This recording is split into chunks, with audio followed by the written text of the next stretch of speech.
Jubilee హిల్స్‌లో పవన్ కళ్యాణ్ గారి ఇంటి వద్ద జరిగిన జనసేన ప్రెస్ మీట్ ఇప్పుడు హాట్ టాపిక్‌గా మారింది. చిన్న సభ పెట్టుకుంటాము అంటే పర్మిషన్ ఇవ్వరా అంటూ పవన్ కళ్యాణ్ గారు ఉగ్రరూపం దాల్చారు. తెలంగాణ వచ్చి 12 ఏళ్లైనా కూడా ఇంకా డెవలప్ అవ్వకపోవడానికి కారణం ఆంధ్ర ప్రజలు పవన్ కళ్యాణే అనుకోవడం మీ మూర్ఖత్వం అంటూ తెలంగాణలో కూడా జనసేన పార్టీని తప్పకుండా మొదలుపెడతాను అంటూ అందరి ముందు ఆయన సవాల్ విసిరారు.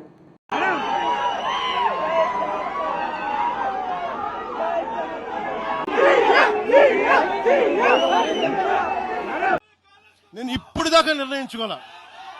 మీరు అంటున్నారు కాబట్టి చెప్తున్నా, తెలంగాణలో జనసేన ఉంటుంది,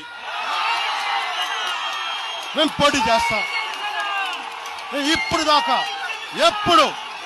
ఎప్పుడు అవసరమైతే తెలంగాణలో తిరుగుతాం, నేనే తిరుగుతా, మేమే తిరుగుతాం. ప్రతి సమస్య మీద మాట్లాడతాం, ప్రతి అన్యాయాన్ని ఎదుర్కొంటాం. ఏం మాట్లాడతారు మీరు? ఇది తెలంగాణ భారతదేశంలో అంతర్భాగం, మర్చిపోకండి. ఈ పవర్ఫుల్ వీడియో మీకు నచ్చితే తప్పకుండా లైక్ చేయండి. Please subscribe.